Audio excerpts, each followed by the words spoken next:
Dear self, kumusta ka na ba? Okay ka lang ba? Ako na lang magtatanong sa'yo kasi wala namang magtatanong na iba. Ako na lang ulit ang mag-uusisa kung talagang okay ka ba. Kakapagod din pala, no?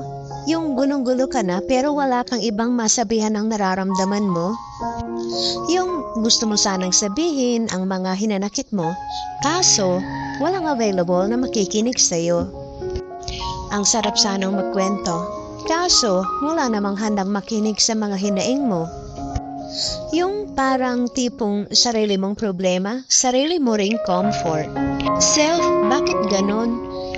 Tayong naiiwan sa ere pag ganito yung sitwasyon. Bakit tila walang nakakaintindi? Bakit parang walang may pake? Bakit akala na lang nilang hindi tayo naapektuhan? Bakit tingin nila na di tayo nasasaktan? Bakit di nila nakikita na may lungkot sa ating mga mata? Bakit hindi nila mahuli-huli na may halong pagpapanggap ang ating mga ngiting ipinapakita? Kakapagod na kasing magpanggap. Nakakasama na kasi minsan na magkunwaring palagi tayong matatag.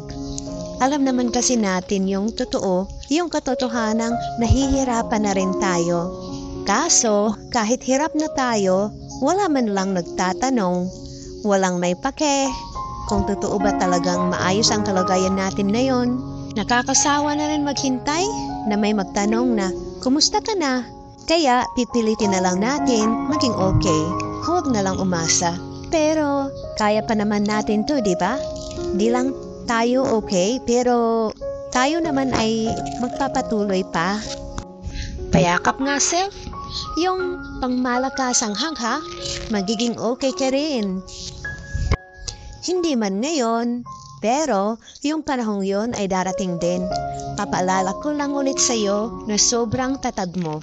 Kaya please lang, kahit gaano kahirap, huwag kang susuko. Di naman pang habang buhay ang mga sakit na ating nararamdaman dahil may bahaghari at araw na magpapakita sa bawat pagkatapos ng ulan. Basta self, kapit ka lang ha, kumapit at magpatuloy ka. Pahinga ka lang kung pagod na, pero di susuko. Sa laban ng buhay, atin itong maipapanalo. Lubos na nagmamahal at nagtitiwala sa iyo, walang iba kundi ako.